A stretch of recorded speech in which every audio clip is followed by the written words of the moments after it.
What I really like about the Express vans is they got modern powertrains. I believe in 2022 they got the 6.6 V8 with 412 horsepower, I believe, and about the same amount of torque.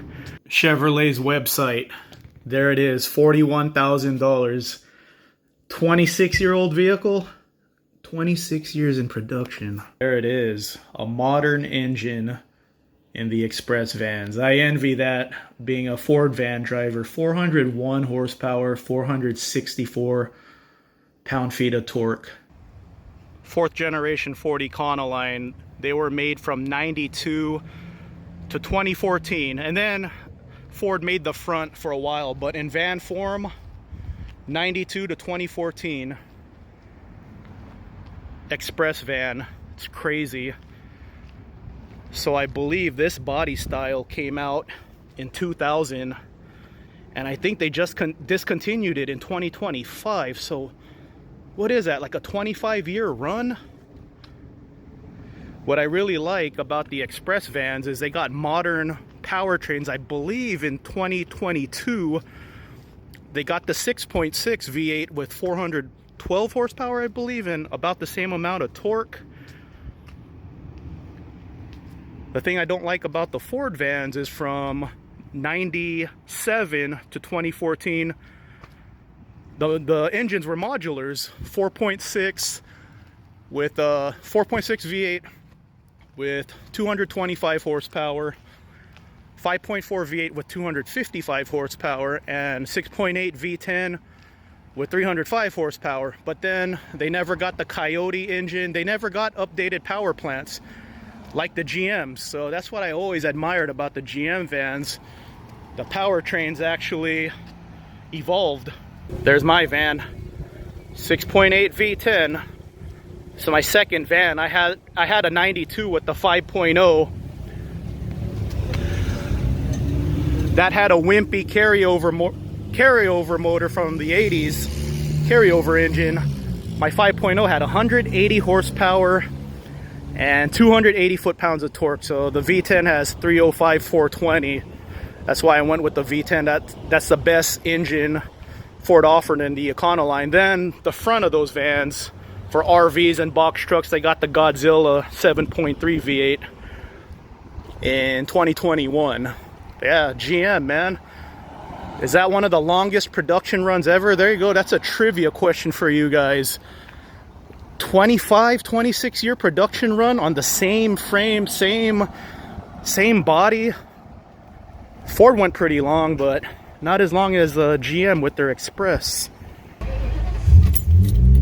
I wanted the V10 because they put this engine in F650s, RVs, box trucks, like vehicles that weigh 12,000 plus pounds. This van weighs just under 6,500, so I figure 305 horsepower across 6.8 liters. So this engine isn't working hard, especially in the size vehicle that I have, and it's getting 13.8 miles per gallon right now. Not too bad. So it has 163,000 miles on it. These engines are known to last 300 plus thousand miles. So I put like 10,000 miles a year on this thing. So hopefully I have my van for another 15 years. So if I were to replace it in 15 years, I'll probably get an Express. So in 15 years, I'll get a 2025 Express, and it'll be just as old as this van. Yeah, I'm not doing the math right now, but this van's a 99. So this van's already, you know, how old is this thing? This van is 27 years old? Yeah, that's pretty impressive. Good job, Ford. I drive this thing everywhere too. That's what I like about the old school style box vans, body on frame, man. They last. I was considering a GM with the 8.1 big block or the 6.0 V8. Of course, I can't afford one with the 6.6 yet. My budget was $10,000 for a van. So I bought this van for $6,000 and put a bunch of money in it, but that was over 5 years.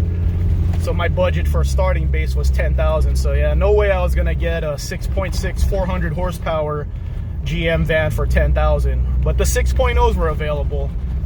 for about $6,000 to $10,000, but I found this one, Ford V10 modular engine. Yeah, that's a little van talk for you guys, for my subscribers who love the van content. Chevrolet's website, there it is, $41,000. 26-year-old vehicle, 26 years in production. 8-speed automatic in a chassis that's 26 years old. So 4.3 V6 are still rolling in that. I spotted one the other day. And then there's the 6.6 V8. That's the 400 horsepower engine. So is that it? Two engine choices for the work truck? Let's see the passenger one now.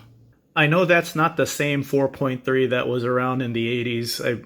I know it's modernized, but the crazy thing about these vans is it had a 6.0 that was the same engine for like 15 years. So when an engine is in production for a really long time, they tend to be some of the most reliable engines, and that 6.0 is still 300 horsepower. I was going off the top of my head, but there it is, a modern engine in the express vans. I envy that, being a Ford van driver. 401 horsepower, 464 pound-feet of torque. I know this 4.3 has been reworked. It's not the same engine from the 80s. The one from the 80s had 160 horsepower and 230 foot-pounds of torque. And then in the 90s, it got the Vortec treatment, and it got 190 horsepower, 190 to 200.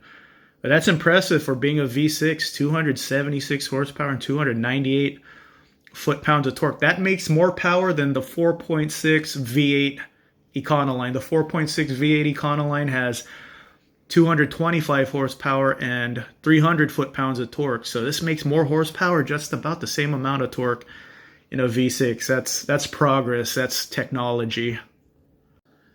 I know this 4.3 has been reworked. It's not the same engine from the 80s. The one from the 80s had 160 horsepower and 230 foot-pounds of torque. And then in the 90s, it got the Vortec treatment, and it got 190 horsepower, 190 to 200. But that's impressive for being a V6, 276 horsepower and 298 foot-pounds of torque. That makes more power than the 4.6 V8 Econoline. The 4.6 V8 Econoline has 225 horsepower and 300 foot-pounds of torque. So this makes more horsepower, just about the same amount of torque in a V6. That's progress. That's technology. That style Econoline, the box truck or RV ones, they got the Godzilla in 2001, I believe, and the GM vans outpowers the Godzilla by a significant amount, like 50 more horsepower and a little more torque. Not in the van right now. Geo Tractor, 80 horsepower. Chevrolet Express, a 2000 with the 4.3 V6. Excellent engine. 4.3 is one of the best motors GM has ever made. Might be a little underpowered in a van, but don't go too crazy on the build. 4.3 is great. And this one says $10,000.